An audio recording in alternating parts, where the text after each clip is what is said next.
Buen día, mi nombre es Lilia Segundo y el día de hoy nos acompaña la maestra Mayra Estrada, quien nos hablará acerca de los lineamientos APA para la realización de los trabajos académicos, así como la estructura básica que estos deben tener.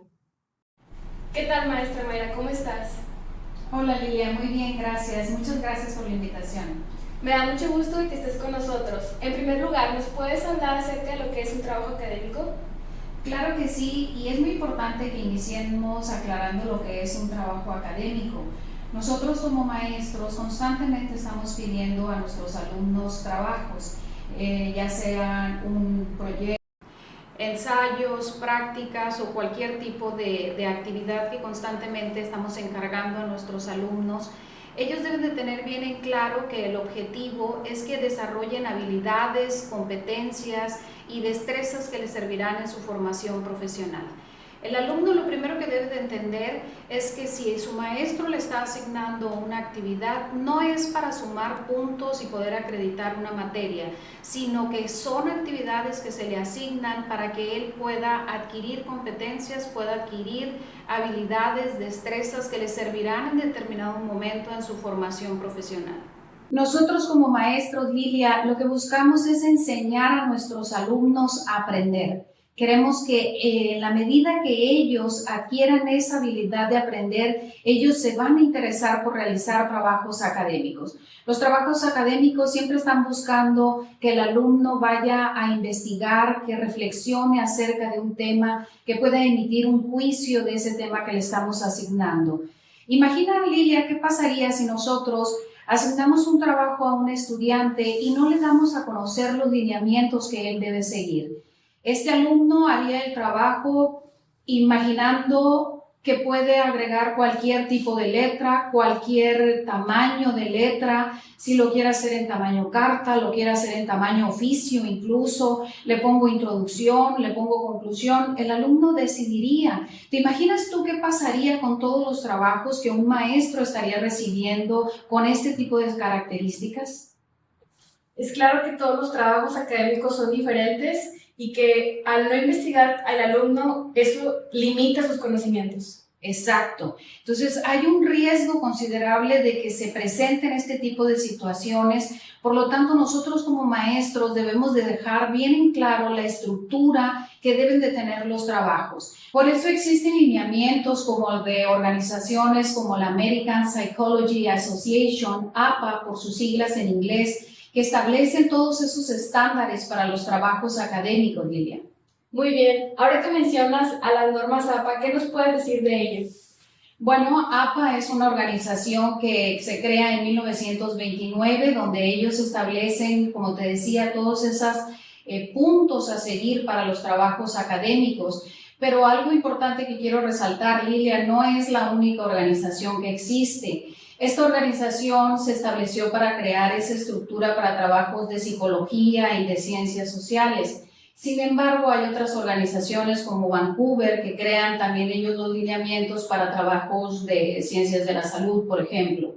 Entonces, los lineamientos son muy importantes. Estos que mencionas, las normas APA, el alumno debe de investigar y reflexionar y además cumplir con los lineamientos de que la universidad le solicita. La Universidad Virtual CNCI solicita los lineamientos en normas APA. ¿Qué nos puedes decir acerca de ellos? Bueno, en primer lugar me gustaría resaltar una diferencia que existe en la estructura de los documentos según la norma APA. El manual de APA del 2019 maneja dos tipos de documentos, una versión para estudiantes y otra para profesionales. La versión para estudiantes es para los trabajos académicos, aquellos que solicitan los profesores en el desarrollo de su formación académica. La versión para profesionales va enfocada a la elaboración de investigaciones científicas para publicación de artículos científicos. La de estudiante, por lo tanto, se compone de portada, contenido, y dentro del contenido está la introducción, el desarrollo y la conclusión, y por último, referencias y tablas y figuras si fuera necesario de acuerdo al trabajo. Muy bien, Mayra. Entonces, esos son los elementos que deben de contener los trabajos académicos y que el maestro espera recibir de sus alumnos. Ahora, ¿nos puedes hablar acerca de las características, por ejemplo, de la portada? La portada debe contener nombre de la institución, nombre del tutor o maestro, nombre de la materia, nombre del proyecto o actividad que se realiza, nombre del estudiante, matrícula, lugar y fecha de envío. Mayra, ¿y en qué consiste la introducción? Claro, Lilia, la introducción debe dar respuesta a 3 interrogantes. Número 1, ¿cuál es el tema?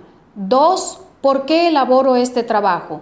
Y 3, el método que voy a utilizar para llevarlo a cabo. Por lo tanto, debe exponer de forma clara el tema central que se va a desarrollar y la forma en que lo haga debe ser interesante para el lector. Es decir, que con tan solo leer de qué trata este documento, él ya quiere iniciar la lectura del mismo. Por lo tanto, la introducción no debe ser muy extensa. Media cuartilla será suficiente. Muy bien, maestra Mayra. Entonces la introducción solamente debe ser de media cuartilla. ¿Nos puedes hablar acerca un poco del desarrollo? Claro que sí, Lilia. Hay 2 puntos que deben de quedar muy claros en el momento de realizar el desarrollo de un trabajo académico. El primer punto, debo de exponer el tema y el otro punto, debo dar a conocer las ideas personales. Te voy a manejar un ejemplo para que nos quede más claro. Imagina que tu maestro te pide que investigues acerca de la experimentación científica en animales. Tú para esto no sabes absolutamente nada del tema, por lo tanto vas a tener que investigar. Vas a utilizar a lo mejor internet, te vas a conectar a alguna página interesante de alguna organización, probablemente entres a la biblioteca de la institución en la cual estudias y vas a utilizar algún libro o incluso le puedes pedir alguna revista a tu hermana o algún familiar donde encuentres información de ese tema que tú no conoces. Toda esa información para ti es importante y la vas a incluir en tu trabajo académico, pero también ahora que ya investigaste vas a tener en cuenta información que no conocías y vas a poder dar tu opinión, emitir un juicio, poner alguna característica personal, ¿no?, de lo que tú ya investigaste. Pero ¿qué pasa con esto? Debo de, además de explicar el tema y además de poner contenido que viene de otra parte y lo que yo estoy señalando, debo de marcar la diferencia cuál es mío, cuál es de mi autoría y cuál viene de otra fuente. Por eso es bien importante la citación en el momento del desarrollo de nuestro trabajo.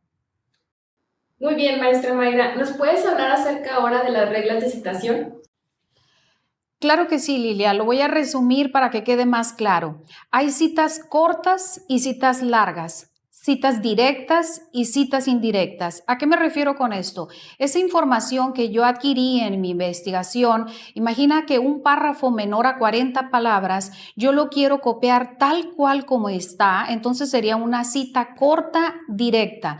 Si yo quiero utilizar información de otra de mis fuentes y es más de 40 palabras, entonces va a ser una cita larga y si yo modifico en algo el texto, lo estaría parafraseando. Por lo tanto, ya no sería directa, sino mi cita sería indirecta. Pero esta información yo la debo de dejar bien clara dentro del contenido del documento. ¿Esto por qué? Porque debo de dejarle claro yo al maestro qué información es la que proviene de mi autoría y cuál es la que viene de toda esa información que yo investigué. Porque de lo contrario, el maestro no sabría qué información es la que está saliendo de mí y por lo tanto no tendría forma de evaluarme. Muy bien, nos queda claro la estructura de un proyecto académico. ¿Nos puedes hablar ahora acerca de la conclusión? Claro, Lilia. La conclusión debe ser breve y con contenido propio. Me refiero a que no debe hacer un resumen del desarrollo. No se debe de copiar lo que ya estaba escrito en el desarrollo. En esta sección, el alumno debe hacer una reflexión de su investigación. Debe emitir un juicio para poder reflejar con ideas propias los nuevos conocimientos adquiridos y el criterio que tendrá referente al tema estudiado. Además, deberá señalar si el objetivo que buscaba alcanzar se logró o no. Muy bien, maestra Mayra. Y ahora que tocas el tema de la conclusión, ¿nos puedes decir cuáles son los principales errores al redactar una conclusión? Claro que sí. Mira, los alumnos en muchas ocasiones no les queda claro lo que deben de poner en este apartado y empiezan a hablar de temas personales, de sus emociones, de maestro, espero le guste mi trabajo. Entonces, esos datos no corresponden a la conclusión. Les debe de quedar bien en claro que es el reflejo de lo que ya se ha venido estudiando y el resultado que hemos obtenido de ello. Mayra, en lo que respecta a la bibliografía, ¿por qué es importante agregarla? Lilia, en la actualidad se ha vuelto de suma importancia agregar las fuentes de información de todo trabajo académico, y esto es debido a que como nos encontramos inmersos en la era digital y del conocimiento, hoy más que nunca en la historia de la humanidad, tenemos acceso a la mayor cantidad de información presente en nuestras vidas y que influye en nuestra manera de ver el mundo. Si yo utilizo esa información para sustentar mi trabajo académico, debo de decir de quién es o de dónde viene, ya que no es mío, no es una idea propia, no nació de mí, ya que de lo contrario, si no lo hago, corro el riesgo de caer en el plagio. Es por eso la importancia de agregar las fuentes de información y citar de manera correcta. Mayra, has utilizado la palabra plagio. Nos interesa bastante que a los alumnos les quede claro de qué estamos hablando. Lilia, según la Real Academia Española, plagio es copiar obras ajenas. Toda esa información que tú investigaste simplemente la copiaste y la pegas en el documento, pero no dices de quién es. Muy bien, Mayra. Nos queda claro la importancia del por qué se debe citar en los trabajos académicos, y eso también tiene que ver con la honestidad académica al momento de realizar un trabajo en la escuela. ¿Nos puedes hablar acerca de las referencias bibliográficas? Las referencias bibliográficas se deben colocar al final del documento. Generalmente se ordenan por orden alfabético del primer elemento de la referencia. Deben incluirse solamente las obras citadas en el texto. Muy bien, Mayra. Hemos llegado al final de la entrevista. Te agradecemos por tu tiempo y por todas las recomendaciones que nos has compartido. No, al contrario, Lilia, muchas gracias a ustedes por la invitación. En verdad espero que haya sido de su utilidad y que los alumnos lo aprovechen. Bueno, esto ha sido todo por hoy. Les agradecemos por ver esta entrevista. Esperemos que sea de su gran ayuda. Hasta la próxima.